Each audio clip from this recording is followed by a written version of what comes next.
Hey everybody, welcome back to my channel. I am here to recap Sister Wives. This is episode 2, 4 Wives, 3 Fires.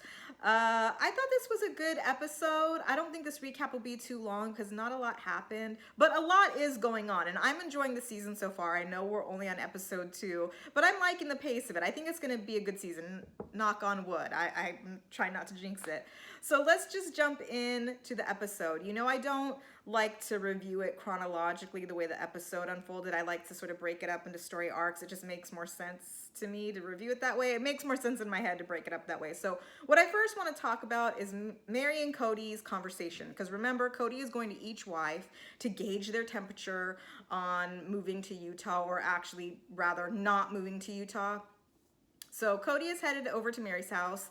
Meri doesn't know why he's coming over, has no clue as to what he wants to talk about, nor does she care. She's just happy that he's coming over to talk about anything. It doesn't matter. To her, this is a total win. I think it's kind of sad that she considers this a win, but that's fine, Meri. I'll give it to you. You won this round.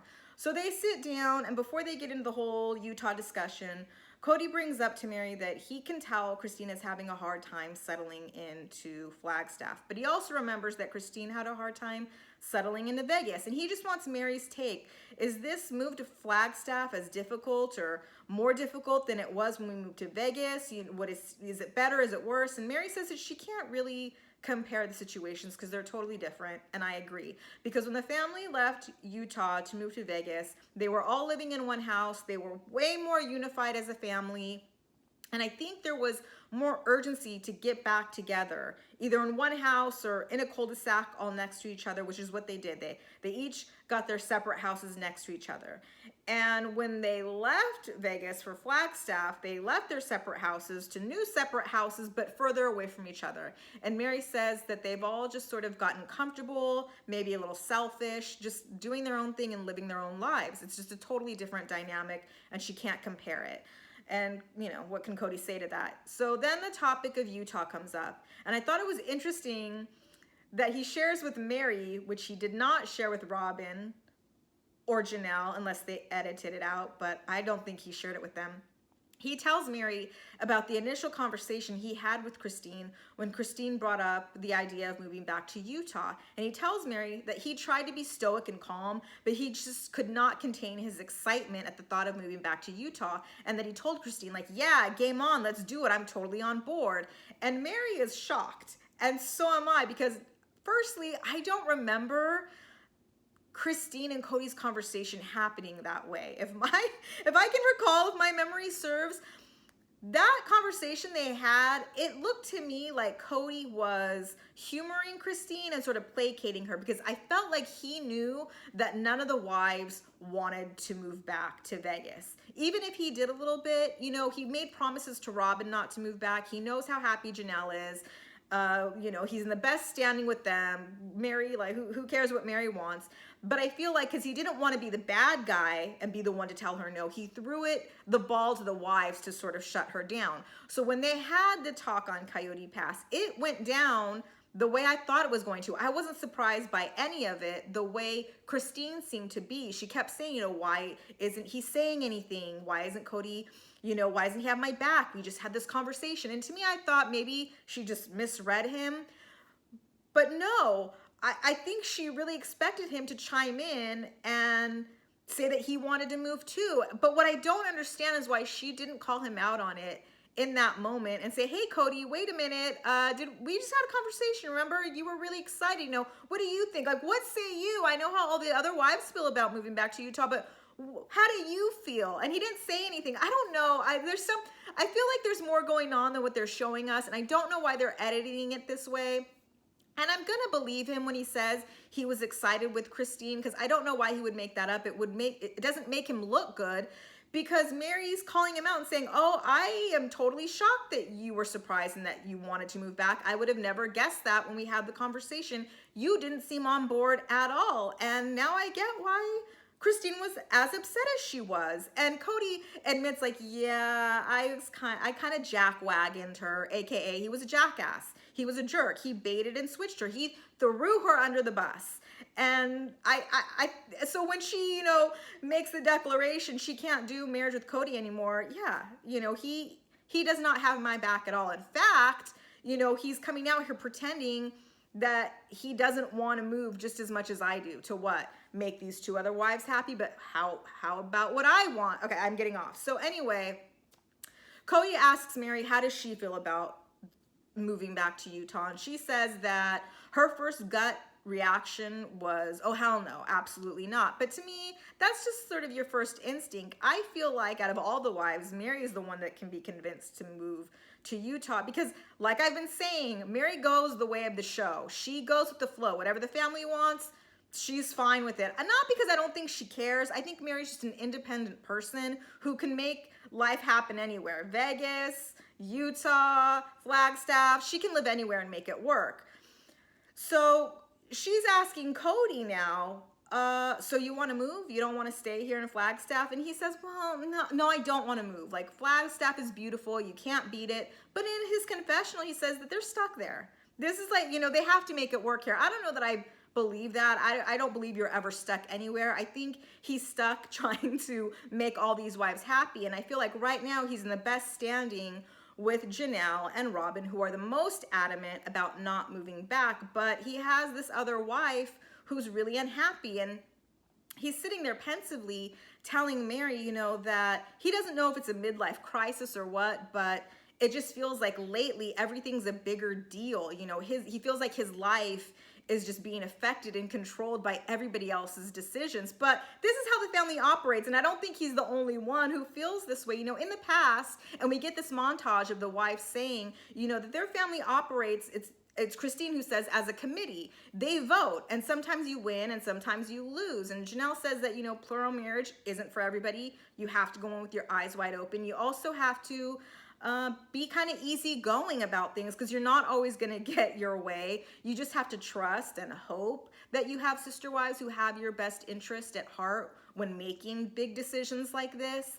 And so Kody, I just think, I feel bad for him in the sense that this is impossible. He cannot make them all happy, but he's trying to find a way. And so he says that he knows a man who actually has wives who live in different states, and he just goes to see them, and maybe that's something they can consider. Maybe Christine can move to Utah and Meri can live at the B&B and Janelle and Robin can stay in Flagstaff, and they can make it work that way. It's funny because the producers ask each wife separately in their confessional, how do they feel about that? Christine is just like, no, absolutely not. That's ridiculous. I would never.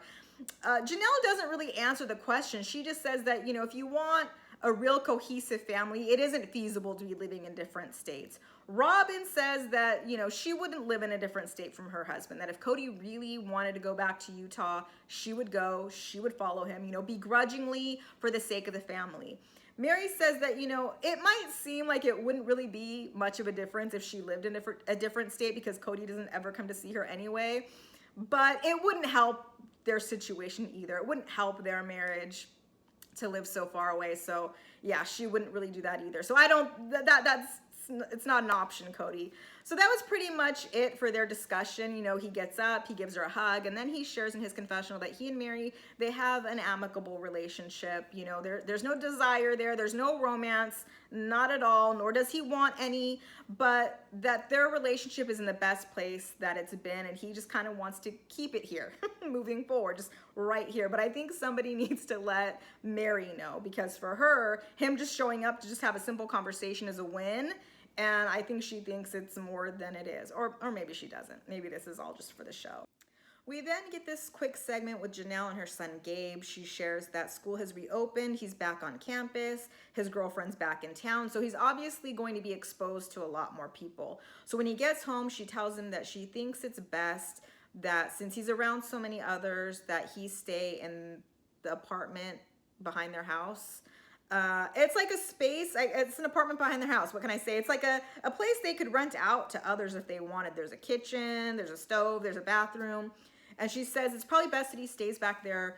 Otherwise, Kody won't come around. He's hyper cautious about, possibly catching the Rona and then infecting other people in the family. And so Gabe says, yeah, he can do that, but that means he still won't be able to see his dad because, his dad doesn't want to be around anybody that's being exposed to others. And she tells him, well, yeah. And he gets really frustrated and starts blowing off steam, as Janelle says. Because, I think he sees Kody, his like not willingness to get together as a family is sort of making excuses. And he like there's not even any sort of rules or guidelines to maybe get the family together, mask up, social distance. Like it's just not happening. And he kind of imitates Kody and says like, his attitude is just like, sorry, can't see you, bye, see you at Christmas. And I thought, oh, have they not told Gabe that they're not getting together for Christmas? That Kody said no to that. Let him know so he's not blindsided. And Janelle's just letting him vent. Like, yeah, honey, I know. She says, I tried, believe me. Like, I've tried. I've been banging my head up against the wall to try to find some common ground with the other wives and the family about getting together. And it's just not happening. And me kind of just like fighting it so hard might be hurtful to the family in the long run. He says, well, not getting together, you don't think that's hurtful to the family? She says, yes, but we can bounce back from that. Me, maybe like offending others and stepping on their toes, that's harder to deal with. And so he says, though, he asks Janelle, well, all of this, him not wanting to come around, like, is this him or is this Rob? And I thought, because, we only see what the show presents to us. Gabe lives in this family. I'm sure he hears things, he sees things, he senses things that we don't know, that we can only speculate on. But Janelle was quick to shut him down and be like, no, it is your dad. He's a grown-ass man. He makes his own decisions. This is all him. It's not Rob. And I thought it was very kind of her to do that. He rolls his eyes like, yeah, whatever. Like I said, they see things and know things we don't. And I just thought it was sort of a little... It's kind of like he cracked the door open. So it's not, I'll leave it at that. So she tells me, you know what? Live your life. Be with your friends, go to school, see your girlfriend, talk to your dad on your phone. He's making his decisions. You have to make yours. That's all she can do. And I say, yeah, Gabe, live your life. Your family has uprooted you enough. Remember, he's the one that they moved out of Vegas in the middle of his high school years. He was like a varsity wrestler. He was set to be like class president, and they just totally made him move in. And he was a far better person than I would have been by, just dealing with it. Yeah, live your life. It's your time. It's your turn. I know, I'm not trying to be flippant. This is a difficult situation, this whole panorama. And we have to also keep in mind, this is only 5 months in. They're not even into 2021 yet. If I'm doing the math right, he just started school. It's August or September of 2020. So it's still new. There's still a lot of unknown. So I don't blame those in the family who are being hyper cautious. I respect that, and I also get he's young, and you feel like nothing bad's gonna happen, and maybe he's not taking that into consideration because he thinks it's ridiculous that the family doesn't get together. He gets everybody else, quarantining, but them it should be just a given. They're a family, and they are, but their family's a little different, and I don't know if he's taking that into consideration. But otherwise, yeah, Gabe, do what you got to do, live your life.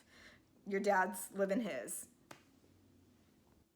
So the episode actually opened with Kody working out in Janelle's garage and her going out there to have a conversation with him about the fact that their son Hunter is getting ready to leave for school, and she wants to have a family get together, a big cookout on Coyote Pass. What does he think about that? And he says, well, he really just has to talk to the other wives and see where they're at because he's not really sure. Everybody's on such different pages, but maybe they could make it work. He could build fire pits, for each family. Well, no, I take that. He can build a fire pit for Christine's family, Janelle's family, and Robin's family, and Meri, she could just hang out on the perimeter.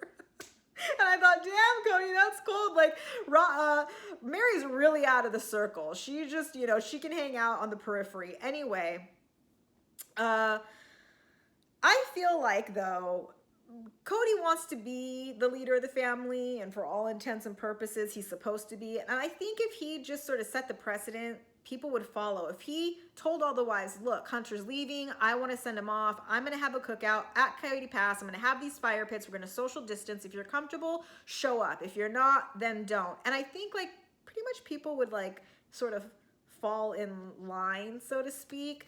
because it's really just, I think, Robin is sort of the holdout here. And it's not unwarranted, because later on he goes to Robin's house because they're going to do this cookout with the fire pits. So he goes to Robin's house to pick up some shovels and equipment to build them. And he tells her the setup, you know, we're going to do these fire pits. They're going to be in a triangle. They're going to be this far apart. So do you think maybe possibly Ari and Solomon can come? They're the two youngest kids that Robin and Kody have. And she's like, oh, I don't know. You know, and this is what's frustrating about Robin to me, is that she just doesn't say what she wants. She hems and haws, you know.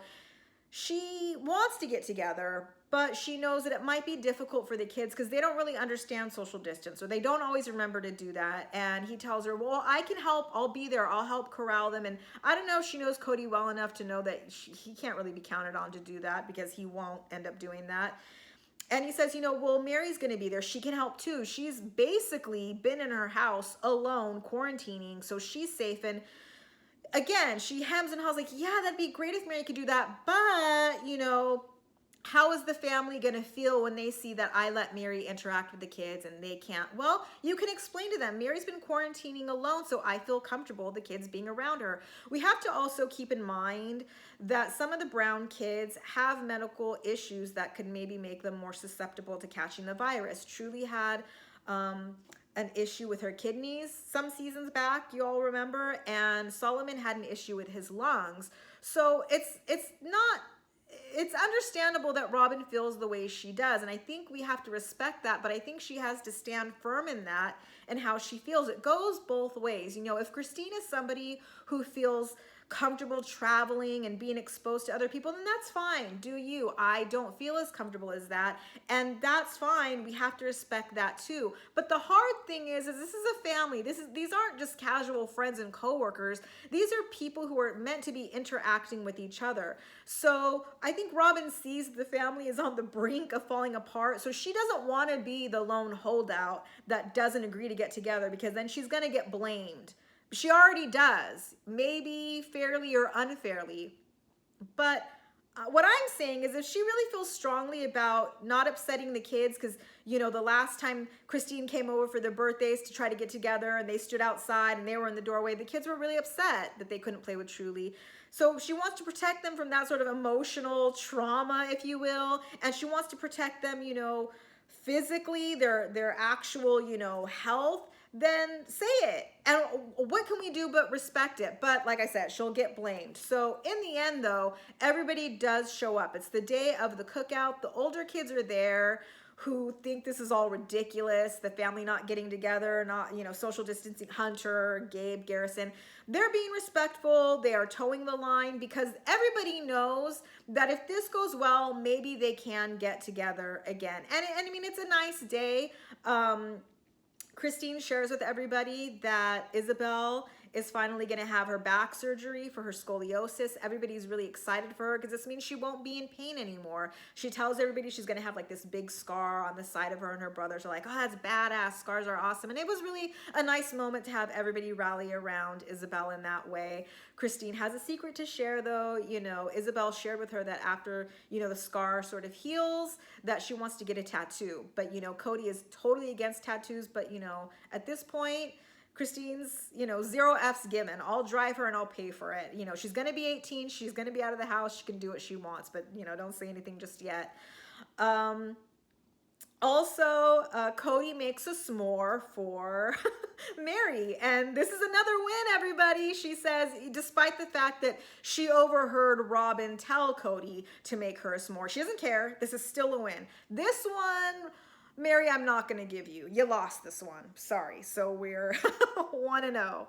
What else goes on? The kids, you know, they do have a little bit of a hard time. It was very sad to see Solomon get so upset, because the whole time, every parent is like yelling out like, hey kids, 6 feet apart. Hey, distance. Truly, remember to stay away. And they're doing the best they can, but they're kids. We have to keep that in mind. You know, Meri's hanging out on the periphery. You know, she isn't hanging out specifically at Robin's fire pit. She isn't hugging or letting anybody sit on her lap. And this is the interesting thing, because I think, or at least the way they made it seem, is that Robin and Meri, I think, have gotten together because I think Robin feels comfortable Meri being alone all the time, that she can let her into their house. They were showing pictures of Meri like at the dinner table with Ari on her lap. And also, Christine has another secret to share, that her and Janelle and the families have gotten together.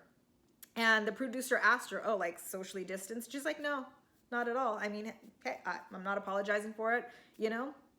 We're comfortable with it. That's what we do. So I think it's interesting that there's sort of, you know, relationships within this relationship that are secretive, that, you know, I don't think, you know, because if Meri has already gotten together with Robin at their house and they've been in close contact, then they're putting on a show by keeping Meri distance, like they haven't gotten together. You know what I mean? Like it's and this is a family, and it's very messy, I think, you know. That's pretty much how the day goes. I think the topic of getting together again comes up, specifically the holidays, and Kody says, yeah, you know, maybe we can come out here for Thanksgiving, and everybody's like, are you crazy? It snows out here. It's freezing cold. Like, you can come out here. You're on your own. You won't catch me out here.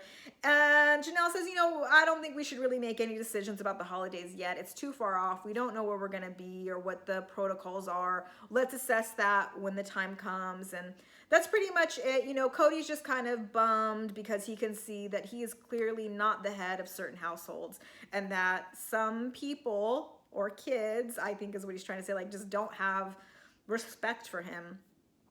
And I think, you know, does Kody deserve respect as a father? Yes. But has he navigated this whole panorama the best he could? I don't know. Who am I to say? I'm not there. I don't know. But I think you have a lot of unhappy, dissatisfied family members who, you know, if they see you just doing what you want to do, well, then I'm going to do what I want to do. And that's kind of where the family is, and it's kind of sad. But you let me know what you think of this episode. How do you feel about the season so far? Rate, comment, subscribe, and I will see you all for episode 3. Bye.